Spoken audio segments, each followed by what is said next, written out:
Okay, welcome to the world of home care.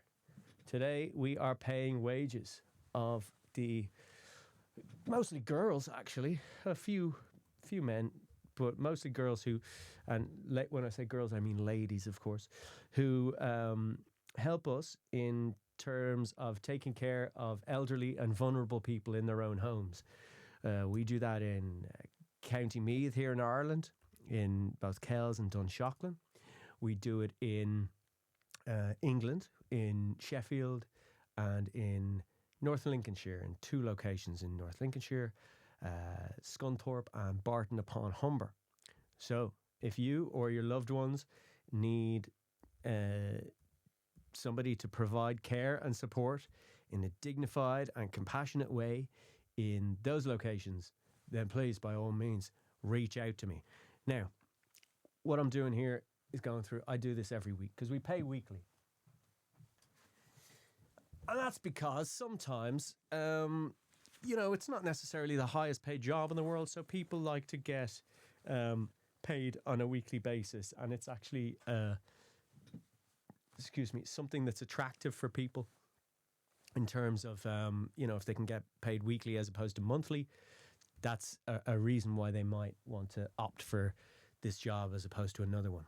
Now, it makes my life fairly busy in terms of making sure that payroll is always, prepared and payable on a weekly basis. One of our locations, Sheffield, we pay monthly, but otherwise we're on a weekly basis. And it's amazing to see when you're providing home care, because we provide. We're a small business in both jurisdictions, but we provide a lot of care. We provide like more than 1,000 hours of care a week, and there's a lot to it. And incidentally, when you see the numbers, when you're paying people, the numbers actually tell a story. Who's working a lot, who's not, who's really pulling their weight within the company, and who your key employees are. They're obviously going to work more hours. So it really tells a story, tells you a lot about how the business is going by doing the payroll. That's what I've learned over the years. So we are looking at now doing the Irish payroll. So what I'm going to do is talk you through exactly how I do that. So first and foremost, I get what's called the employer's summary up, and I take a screenshot of it, and then I put it into Paint. Now, this was, I've developed this over many years of doing this and doing it in a less than efficient manner. So this is the most efficient way I've got to do it. So I go into Microsoft Paint, I paste the the picture of the document that I need. I then take the selector. I select the vast majority of numbers and I delete them all. And then the only thing I keep is the net pay column, and I move that right over to beside the names of the individual carers.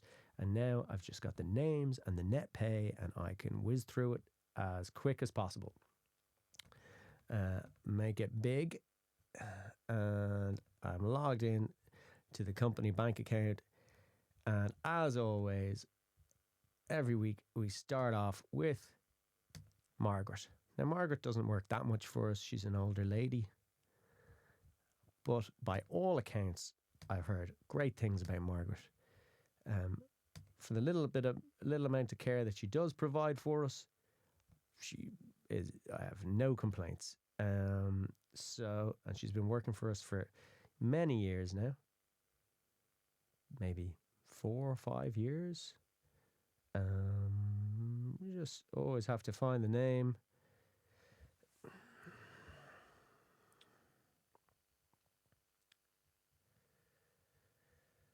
Murphy's Law, there it is. Okay.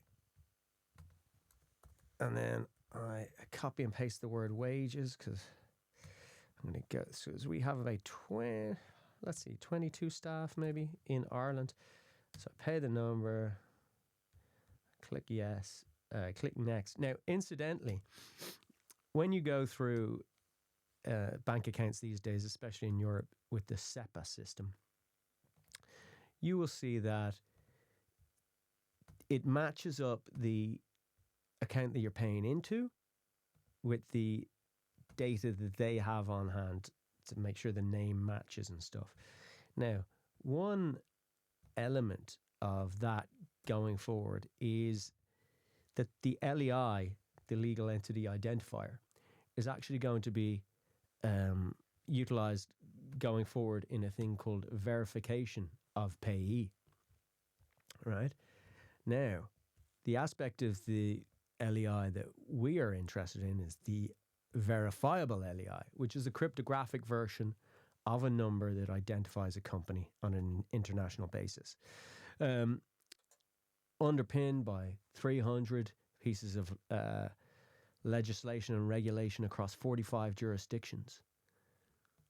But it has many uses, especially in the financial services sector. So I'm just reminded of that when I'm making payments, because sometimes we might have, a nickname for somebody, and I have the nickname stored in my bank account, and that it will say, stop, hang on, this is not the name that we have on the account. So in order to pay them, you have to override that. Well, that's part of the verification of payee infrastructure that's now been implemented. It's very important to the treasurers, European banking associations, group of treasurers. It's something that they're big on. And that is something that's going to continue to be added to and made more robust. One of the aspects of making it robust is going to be the introduction of the VLEI credentials on behalf of the verification in terms of verification of payee. So as time goes on, and as the traditional banking system moves more towards the let's say the rails of digital assets and tokenization that have emerged from the crypto space, because essentially they're a more efficient way of moving money. And that's something that's now been recognized by the powers that be in the financial system. So they're going to move their legacy systems, which are slow. Right? Sometimes it can take a long time. So here's case in point: details do not match. We've checked with the name you've entered, and it doesn't match the name on the account. If you're happy that this is who you want to pay, please continue. If you're not sure, please contact them. If you end up sending money to someone else's account, we may not be able to get it back for you. So I click continue with payment because I know this person and I have her saved as the wrong name, but whatever. So that's what we mean, verification of payee. I'm the payor, she's the payee, and they are verifying the credentials. Now, in the future, when we have the crypto rails installed within the banking system itself, that's going to be a credential that utilizes a form of encryption, next generation encryption, called the Key Event Receipt Infrastructure, KERI. Good name. Key Event Receipt Infrastructure, right? So that's the basis of the VLEI. So to give you a background, the LEI was essentially born when Lehman Brothers collapsed back at the start of the global financial crisis of 2008. So what happened was Lehman Brothers had 15 legal entities, right? So when Lehman Brothers was collapsing on an international basis, everybody's saying, "Oh, look, Lehman Brothers is collapsing." Well, which one? Which one of these 15 entities is our counterparty exposure with? And it created a scenario at the beginning, if you're old enough to remember, whereby they called it the credit crunch. And it was basically the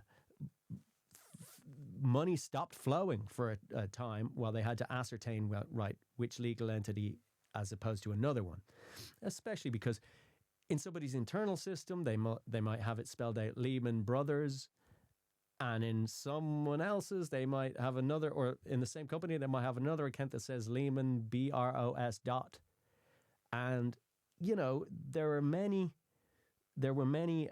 points of failure at which you were not able to ascertain what company was what company.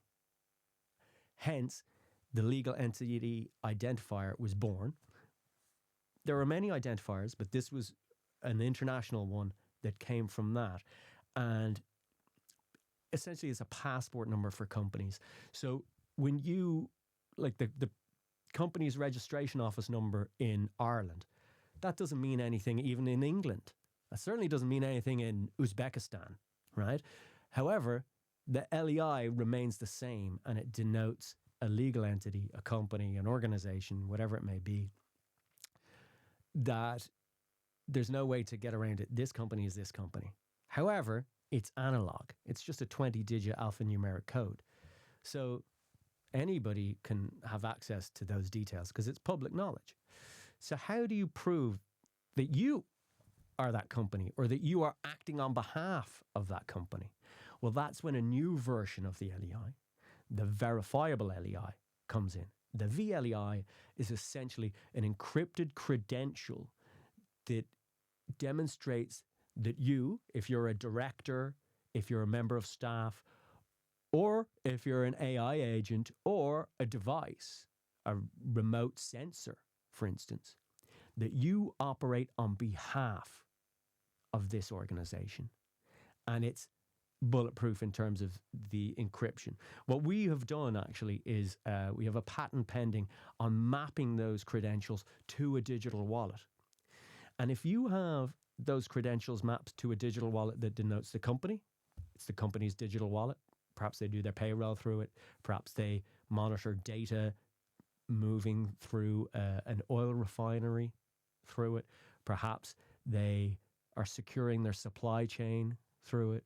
Perhaps they're counting their barrels of oil that move through the Straits of Hormuz with it. Whatever it may be, it denotes that that action took place on behalf of that company. Now, if you take another version of that credential that's mapped to a particular person, a particular AI agent, a particular device, a director, a member of staff who's operating in a specific capacity on behalf of that company, and they only have the credentials that enable them to perform certain tasks and not others on behalf of that company, well, then any data that flows between a digital wallet A and a digital wallet B on behalf of that company becomes evidence, a trusted evidence layer of how to prove that this thing happened on behalf of a company. Many applications throughout a variety of different industry sectors. Our first one, actually came from home care, because what we've used this technology to do is to prove that hours of care were delivered on behalf of our company. And our care workers are the ones who have VLEIs in their digital wallets when they're performing the care tasks. And as a result of that, having been through the European Commission's European Blockchain Sandbox third cohort, we've been working with the Directorate General of Financial Stability, Capital Markets Union and Financial Services. We've been working with the Directorate General of Communications, Media and Technology of the European Commission. We've been working with the Central Bank of Ireland, Bank d'Italia, the Supervisory Authority, Financial Supervisory Authority of Romania, and of course the Global LEI Foundation, GLIFE, that oversees the entire LEI system. So we've had a regulatory dialogue to demonstrate that we are compliant with all of the various regulations, from MiFID II to in the financial sphere, to MICA in the crypto asset sphere, to all the payments directives, to make sure that what our solution is fit for purpose from a regulatory point of view, because we've ticked all the boxes in that regard prior to hitting the ground running with pilot projects in various spheres of industry. One of which is environmental social governance, ESG reporting. Big companies, they have to report their ESG credentials using whatever it may be, their carbon emissions, or their social programs that they're doing. What this means is that they pay the big four, KPMG and the likes of them. They pay them millions to go through their emails and go through their PDFs and just to rubber stamp and say, yeah, these guys have got the chops and we can stand over what they've been doing. And like, you know, what century are we in to be doing that? If they have this VLEI digital wallet trust infrastructure mapped at every point of what they're already doing in their business as usual, then that becomes the ESG reporting, because it's a trusted layer of evidence to demonstrate that what we are doing can be put onto the blockchain in a format that is acceptable for the regulators, whereby they can verify and ascertain that these actions have been provided on behalf of this company, and they tick the box for ESG reporting. So that's a pilot project that we actually were a finalist in GLIFE, the Global LEI Foundation's Global VLEI Hackathon, right? So that's where we've got to with it. And it has a lot more applications. I better get back to paying everybody's wages though, huh? So let's get back to home care, right? We are looking at, so I've done more. Now we're on to Shanice. So Shanice, of course, is another girl who does great amount of care for us. And again, I've heard nothing but good things. We have a couple of teams, and, you know, when you're an employer and you're operating an SME, the different names come up every day, and some names bring with them issues and some don't. And as long as I am doing my bit in terms of the oversight, in terms of making sure that the care we provide is of a quality standard. In England, we're actually, in England, they have a thing called the Care Quality Commission, the CQC. And in England, we have a rating of good across the board, but they have 5 domains, one of which is care. And in care, we are rated not just good, but outstanding. So that is something that we're very proud of, and something that we aspire to maintain going forward with the kind of high standards. And it all starts with having good people who work for you. You know, I mean, with care, oftentimes it's a vocation, insofar as a lot of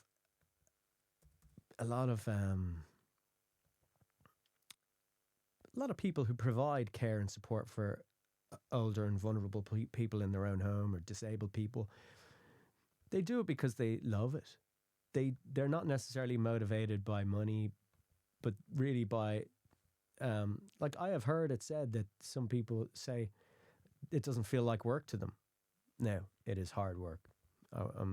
It is very hard work, and it's very personal as well, because look, the fact of the matter is that unfortunately people pass away, and, you know, it's emotional for the people who we employ, who provide the care to our clients, or as service users sometimes they're called.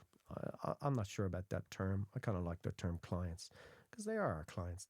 They're not our patients, because we don't provide clinical care. We stop short of that. Although we do have clinical expertise, of course, on our on our staff and within our management structure. But first and foremost, we're there to provide care and support and to help people to maintain their independence, in living on their own, in their own homes, because you get better outcomes that way. We all grow older, and everybody, for the most part, is going to want to be at home as much as they can, into their golden years, so to speak. So that's what we facilitate them with doing. Here in Ireland, we provide that care exclusively on behalf of the HSE, the Health Service Executive. In England, it's a mixture of local authority, which is the council, and private, usually. Mostly private, we provide at this point.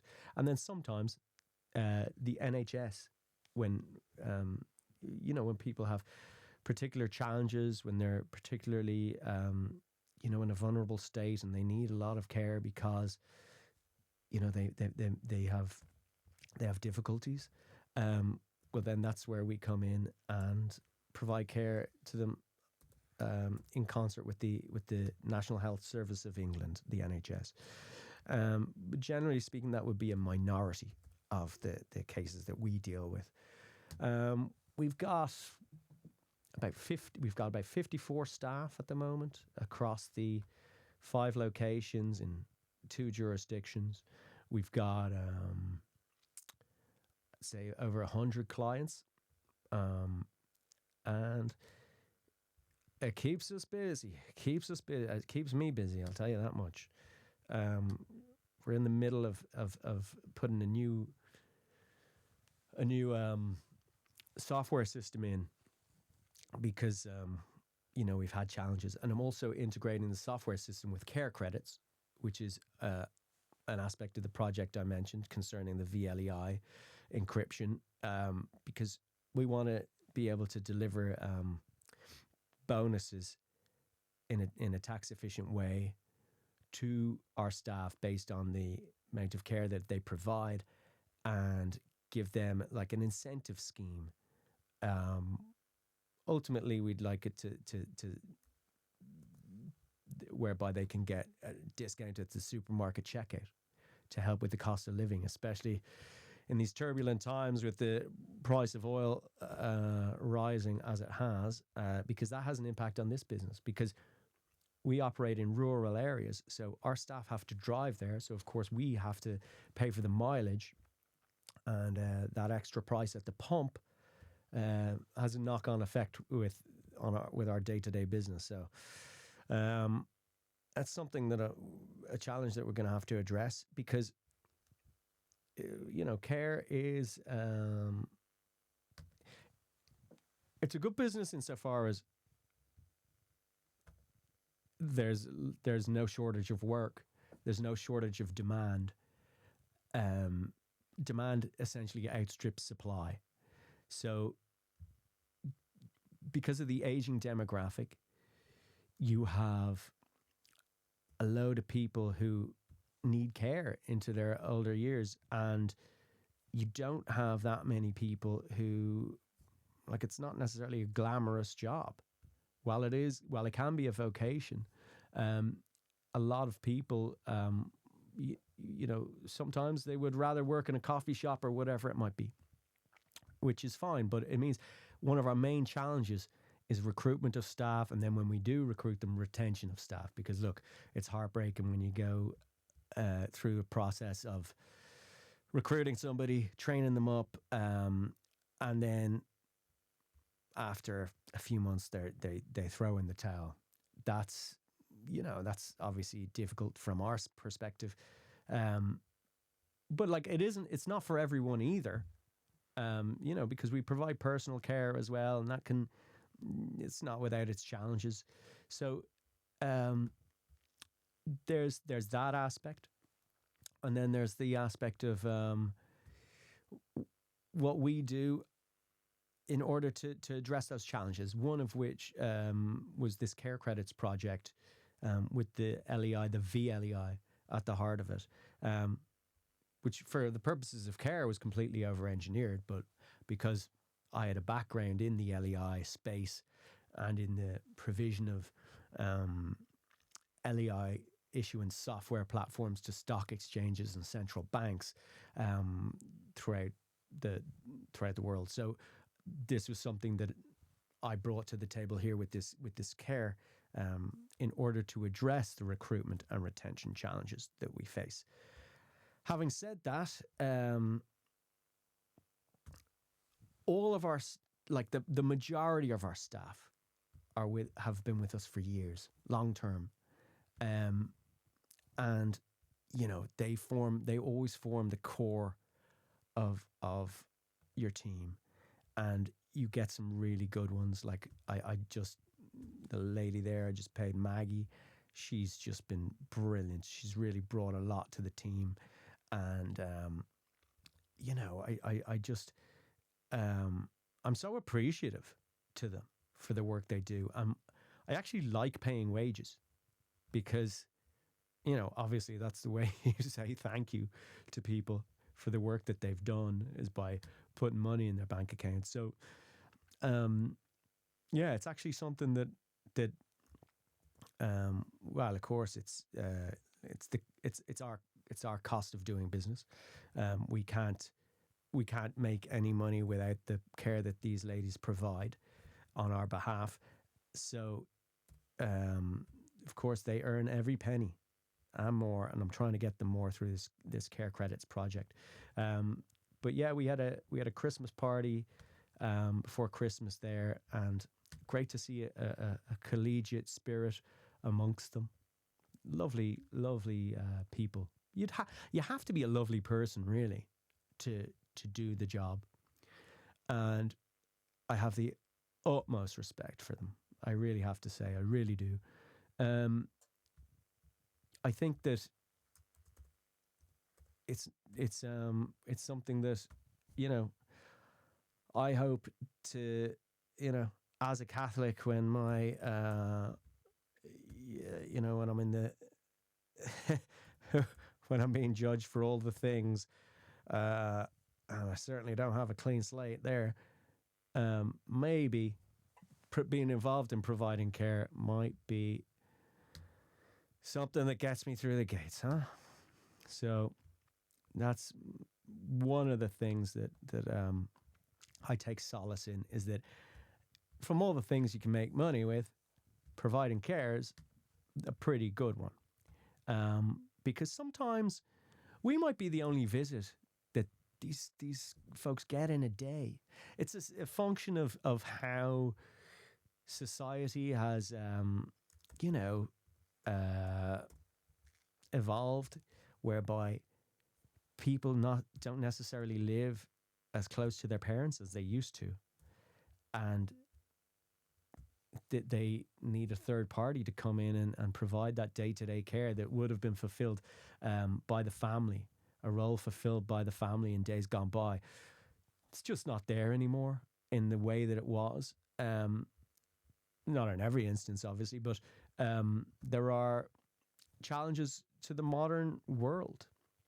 And, unfortunately, some folks, they don't necessarily have family either.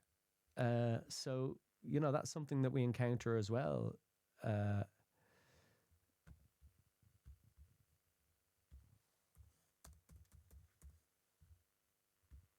um, so yeah, it's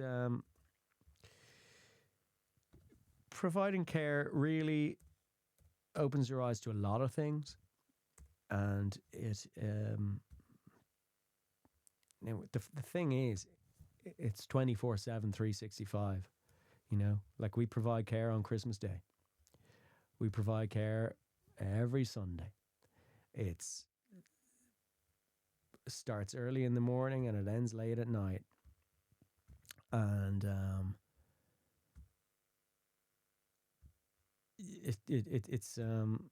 it's not necessarily, especially for managers.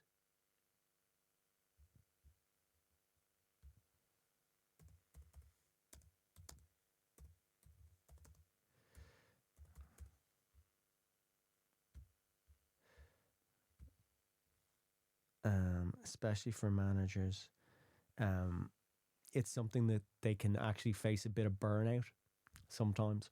So you've got to be aware of the pressure that people are under when they're involved in the provision of care, because it's it's not always the it's not always the most balanced, especially when you sometimes have challenging personalities, and you have oftentimes staff. Like I say, the majority are women, many of whom are single mothers. So they have challenges around childcare, around collecting their kids from school, and it's oftentimes a juggling act of the person who's managing it. So you have to be, excuse me, you have to be cognizant of that and be in a position to help take a load off their shoulders sometimes, especially if they go through a life thing. Like, I think there are some industries whereby you leave your personal life at the door when you show up to the office, kind of thing. This is not that. As well, it's because the type of folks who work for you are oftentimes, they're real people with real lives, and and the very nature of care is that they're involved intimately with other people's lives. So it's not an industry where you just leave, where people's personal lives are left at the door, because now it'd make my life easier if it was. Having said that, you take the rough with the smooth, huh?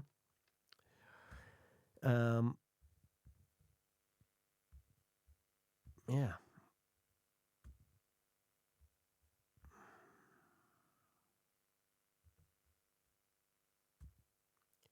So paying Susan.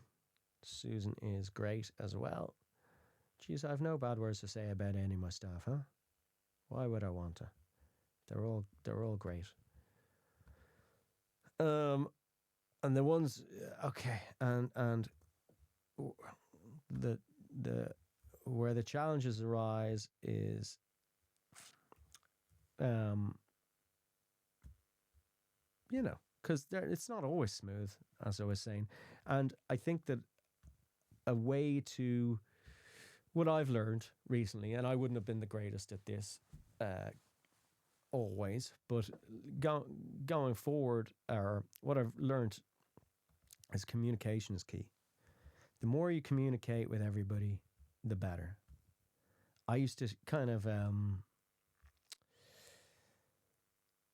shy away from dealing with staff and families because,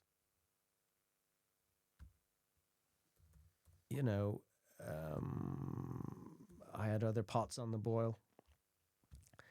I had other fish to fry. And I wasn't as interested in the care itself as I could have been. That's changed over time. I've always recognized the importance of it, but I wasn't necessarily, I don't know, I always kind of maybe had some kind of Wall Street view of myself or something. So care was kind of such a different industry that, it didn't necessarily chime with all the notions I had of my own view of myself, right? Having said that, I've changed my tune on that, because it is very much it's a huge industry going forward, because everybody's getting older and people aren't having as many kids as they used to. And the kids that they do have are not necessarily taking care of them like they used to. There's no shortage of demand. And the challenge is getting the people and getting the right people. But if you can do that, and I've already got that in place to a certain extent, if you can do that, then you have a serious business on your hands. So, you know, I've decided that it's a great business to be involved in. Depending on your fortitude, your ability to break on through to the other side in terms of how long can you do it for, because there is a burnout aspect to it. Now, as an owner operator, the extent to which you're involved in the day to day will dictate how long you're going to last. Guys founders who actually provide the care themselves and perform the care coordination with their and are involved in every aspect of it. From what I've seen, you're looking at 10, 15, 20 years max, because there's a point at which they burn out unless they're able to properly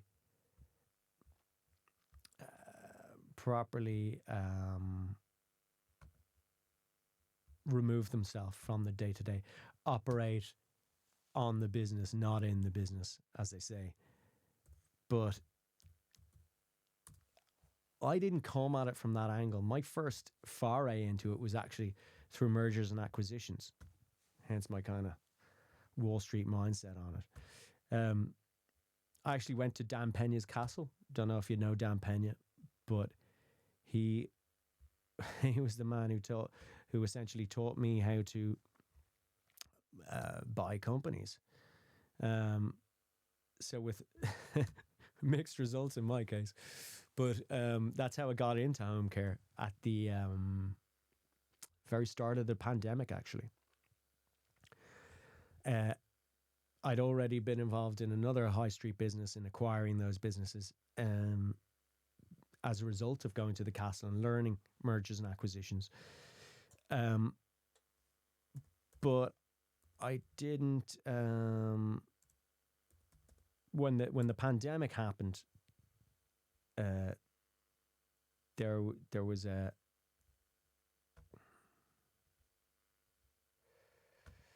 sorry, 2 secs.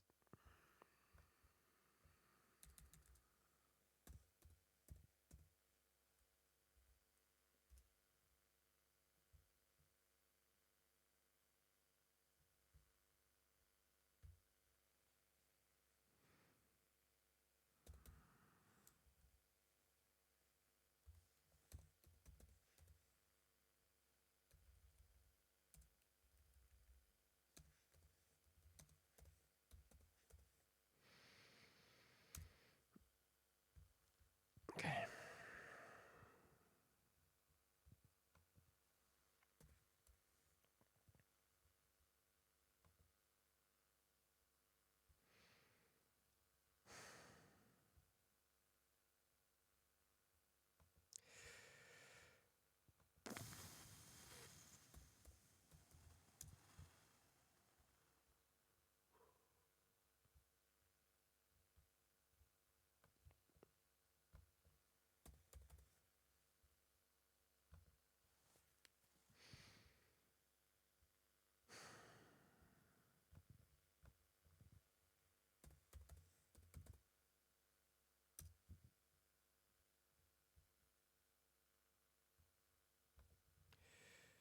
Okay.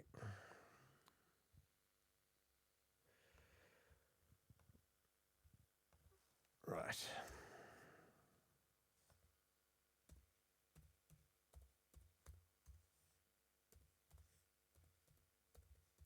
So Ireland payroll is done, and now I am moving on to England. That's how international we are over here.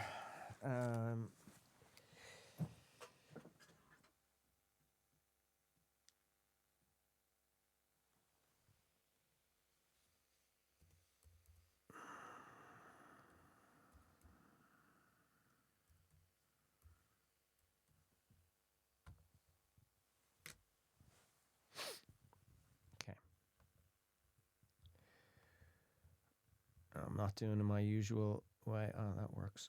Okay. So, first to Rebecca, who we call Becky. And she is great. She's a real character. And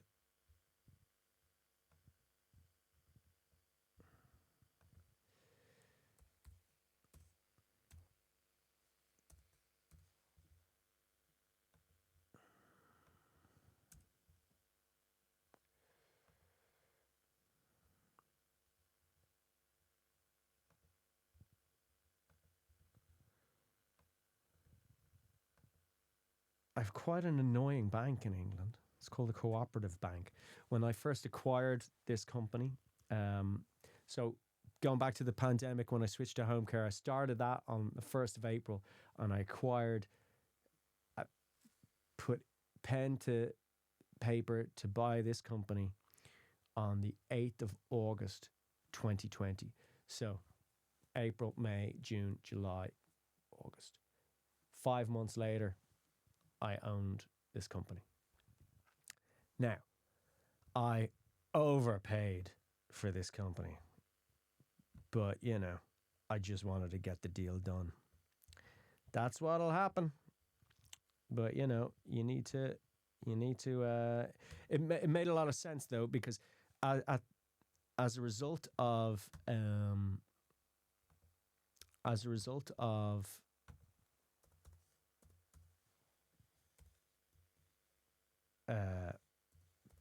purchasing this company, I actually founded one in Ireland at the same time, which has gone from strength to strength. So the good news was, so Ireland is actually a better place to do home care, to be honest, than England.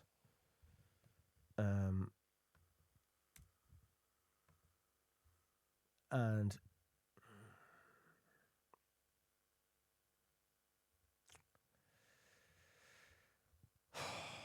this bank keeps giving me these annoying things about, like before you put the payment through, you got to tick a load of boxes. Nonsense. Anyway. Yeah, so, and then I acquired another one, which I'm afraid did not go as swimmingly as the first one. Well, I don't know. None of it's gone swimmingly. But it's okay now. I'll put it that way. But it's difficult when you acquire companies. You got the whole mergers and acquisitions aspect of what you're doing, which is essentially a leverage buyout, right? So that is a challenge in itself. Then you compound that with the fact that you're involved in home care now, which is something that took a long time for me to accept. I was more about okay, let's buy businesses and buy them and keep going. But then the thing that nobody tells you is when you buy a business, well, you're in it now. Now you got to run the bloody thing. So I was big on having other people run them for me until I really just...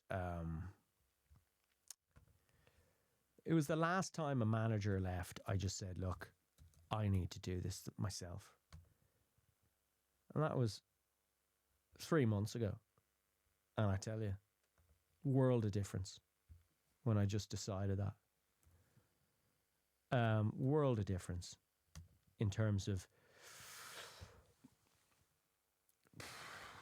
the systems and things that I put in place, in terms of getting everything right. Like, because when you're employing somebody else to run your business, right, they don't have the same motivation to do everything right as you do. Like, they're picking up a paycheck, like most people, When you own the business, and like, this is a complicated business, especially in England, because we have so many clients and they're all private clients. So they're regularly paying small amounts, and it's very easy with so much data going through to let things slip, to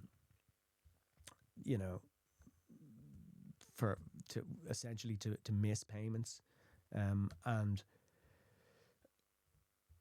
I'm in the process of tightening that up now, so that we make sure that because no matter what, you've got to pay the wages.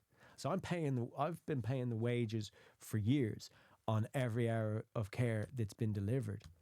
But to be honest, I'm not sure if I've collected the money for every hour of care that we've provided. And that's what I'm in the process of really going through with a fine tooth comb. Because, you know, whilst we might be doing God's work in terms of, you know, taking care of people, we're doing it for business reasons. You know, we've all got to feed the monkey. We've all got to keep the lights on. So I think a lot of people, and this is why I think some people maybe have missed payments, is because they, you know, they might think that we're a charity, but we're not. So, not to be cynical about it, I don't want to be, but in order to keep the show on the road, you have to be. It's a business, and you got to treat it as such. So, yeah, I'm. Having said that, I'm way too soft. I'm too soft with everybody. But you know, you gotta sometimes be a bit of a hard nose. But you gotta collect for the money's due for the services that you've provided. Nothing wrong with that. That's how the world turns around, huh?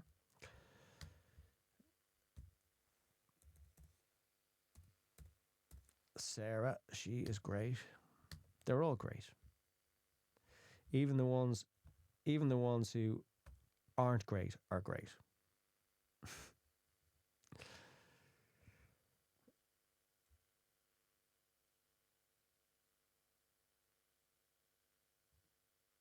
Okay. Mate of mine just messaged me saying he's just watched Louis Theroux's latest documentary. Interesting viewing, huh? Not as good as it could have been. Could have been way better.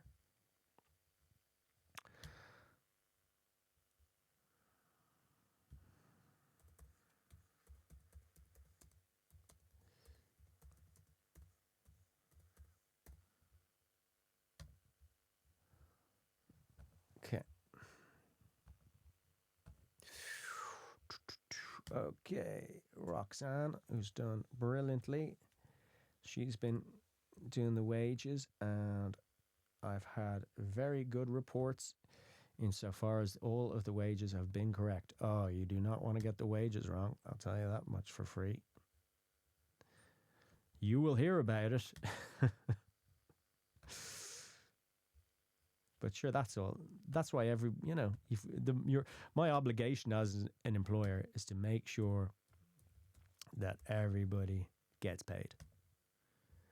And it's like Dan Pena said, the definition of an entrepreneur is if you got to make the payroll on the Friday, and you got to make the payroll on the Monday, and you don't have it on the Friday, you got to make sure you get it, come hell or high water. And Jesus, that's the definition of an entrepreneur. And I tell you, I've earned my stripes in that, because you've got to go through the hard times in order to get to any semblance of success. Like, very rare to have a business, make a business, build a business when you go straight from one to the other. Very rare. Success is not a straight line. It's like, and you might eventually get up here, but then, you know, most small businesses, they close their doors within 3 years. That's the statistic, isn't it? So these businesses have been going for about 15 years, I acquired one of them uh, nearly 6 years ago. The second one, nearly 4 years ago. And I founded the other one, and those two are merged together now. And then I founded the other one nearly 6 years ago. So all of them have, and it probably as a result of oftentimes me not doing things as well as I should have. Because you make mistakes, you live and learn. You also, I'm not beyond blowing cash when I shouldn't as well, which can nearly always backfires. I've learned my lessons in that regard as well. So, and then sometimes you invest in things with a view to growing the business, and they don't pan out. That's another thing that I've really, I've got my fingers burnt on that a few times, whereby I'm there going, okay, it's my responsibility to grow this business. In order to do so, I need to enlist the expertise of this expert or that expert, and it doesn't necessarily turn out the way you'd hoped. And how to avoid that, I don't know. Oftentimes it's like doing things yourself. So and that's the thing, that sometimes you'd overly rely on someone to do something for you, someone you pay, a member of staff, whatever. But sometimes you just have to do things yourself, and that is that's what I've always known that. Having said that, look, I spent 15 years running a business where I was cognizant of that in order to do something, you have to do it yourself, right? But I did everything myself in a business for 15 years. I used to be a publisher.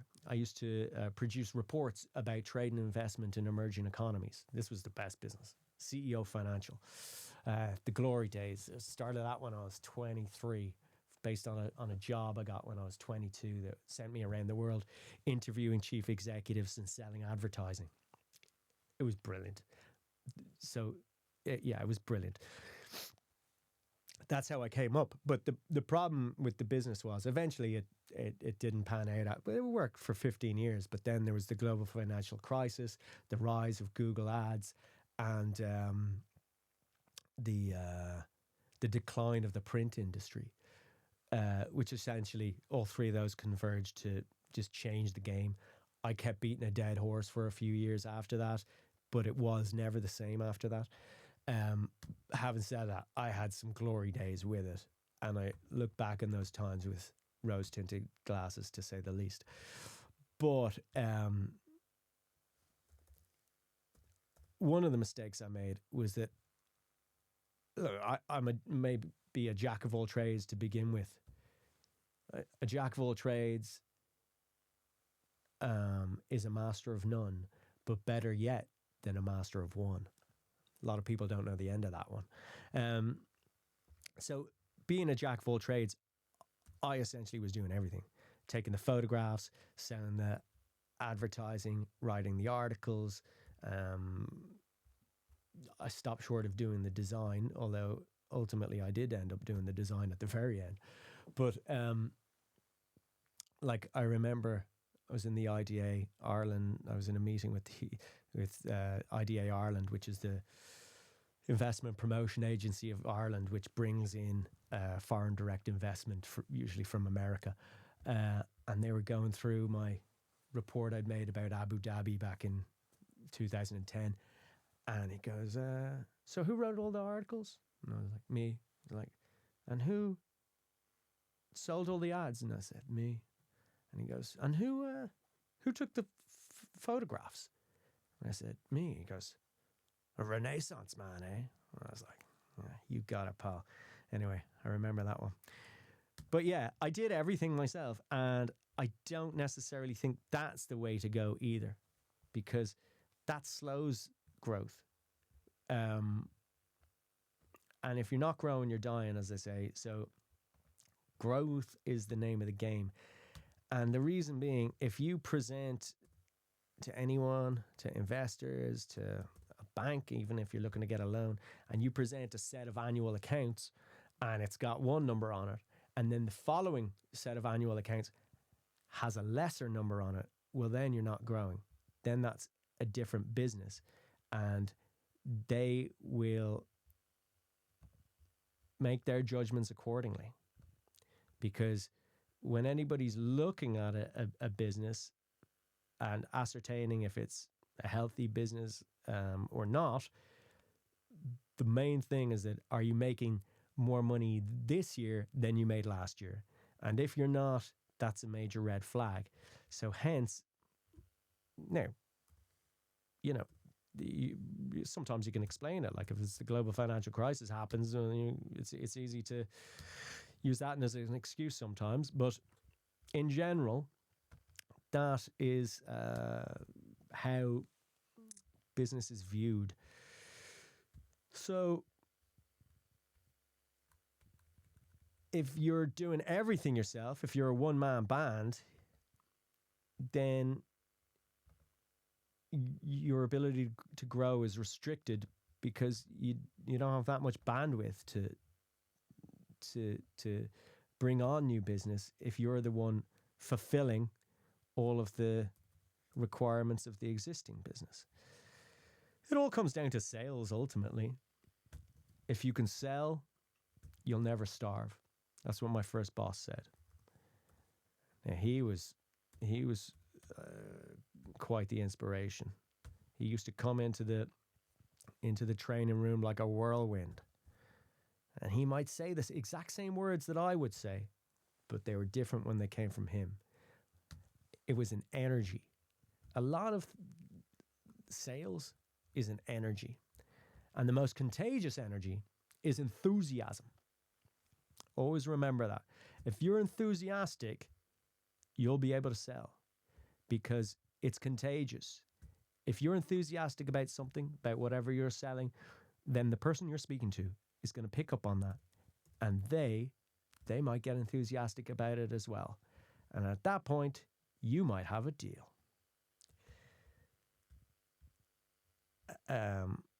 So keep that in mind, because there's a couple of times when, if it wasn't for the enthusiasm I demonstrated, I don't know if I would have closed a deal. Closing deals is what it's all about. With care, it's quite rare that you feel like you closed a deal, even if you bring on a new client. Like a lot of my clients, it's actually my staff would come and say, yeah, we got a new package of care, and the package would come from, in private cases, the family, and oftentimes it might come from the HSE in Ireland. But it's like, you got a new package of care, and it's very regular. But then you'll lose packages of care as well, because people sadly pass away, or they will go into a nursing home if it's become clear that they can no longer live at home, which happens. And in those instances, you're closing a deal, but it's not the same as when I was traveling the world selling ads to chief executives and making, 5 figures there and then. And that's how I spent 15 years doing that. Went all around the world doing it. Custom suits, hotels. Very interesting, actually, because we used to do barter deals with hotels. So, hotels, they don't necessarily want to pay money for the ads, but if they've got availability, they might give you room nights for the ads. So the first thing that I do in any country I landed in was go to the top hotels and sell them an ad. But instead of them paying money, they give me 50 room nights. And then you're living in the lap of luxury. And now you've got a base of operations in this new country. And based on that, you can then go forward and really get your meetings. You know, I was always about getting meetings. So hammering the phones, sending out emails, getting meetings. And once you get the meetings, you go in there, you conduct a media interview, and then you present them with the opportunity to advertise in your publication. Simple as. Great business. Well, I don't know. Care is a very different business, but Care is probably a better business, because the thing was, if you didn't sell doing that, then you don't eat. You know what I mean? And when you do sell, you're eating well, right? But if you don't, and you have an off day, well, then you're not making money. And the thing is, as well, is it's a confidence game, because if you, it was when I was traveling the world selling the ads, it was the highest highs, but it's also the lowest lows. Because if you're not selling, if you go through, you go on a run, you're doing well, and then you hit a dry patch, you know, and in that dry patch, you can lose confidence, and the phone gets heavier to lift up to make the calls, and you're getting rejected constantly as well. So you got to have a thick skin. But then if you compile that with not closing, excuse me, then it can be a tough time. Whereas now when you do close, it's big money, but you've got to lift that same weight every time for every rep. With Care, sure, look, of course, my staff, they go out and they provide the care, so it's difficult for them. But from a business owner's point of view, the money, even though the amounts are smaller, the money continues to flow every day. And it will do so, you know, if I am sleeping or I'm not, or I'm taking a day off or I'm not. Now, I have to make sure I do what I'm doing right now, which is pay everybody, which I just completed. But we just moved out of an office and 2 girls did extra work in terms of that. So I want to pay them something extra as a bonus.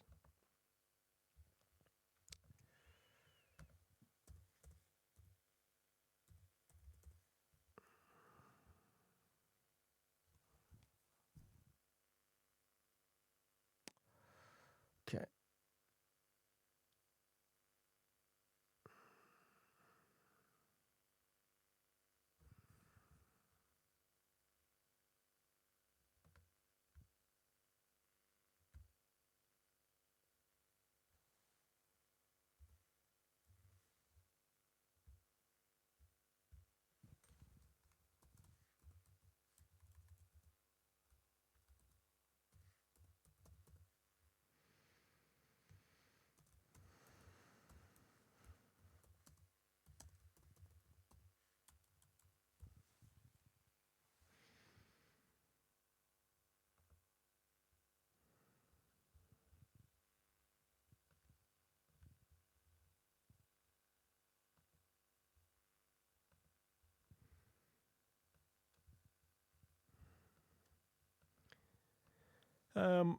Yeah, so I don't know to what extent this little piece has been useful.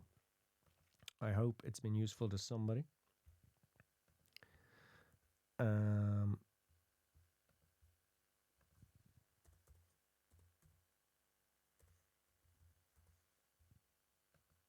But you know, if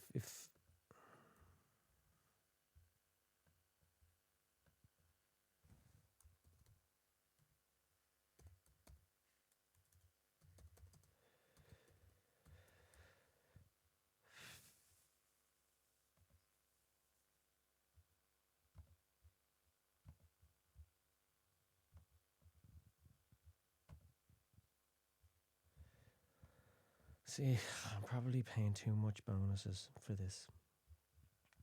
But anyway.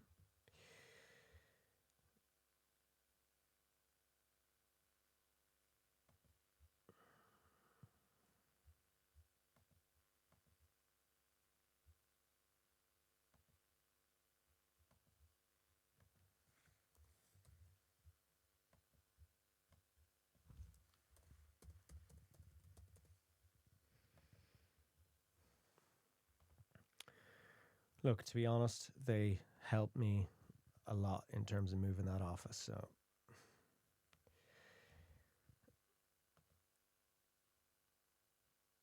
I might as well, huh? It's only money.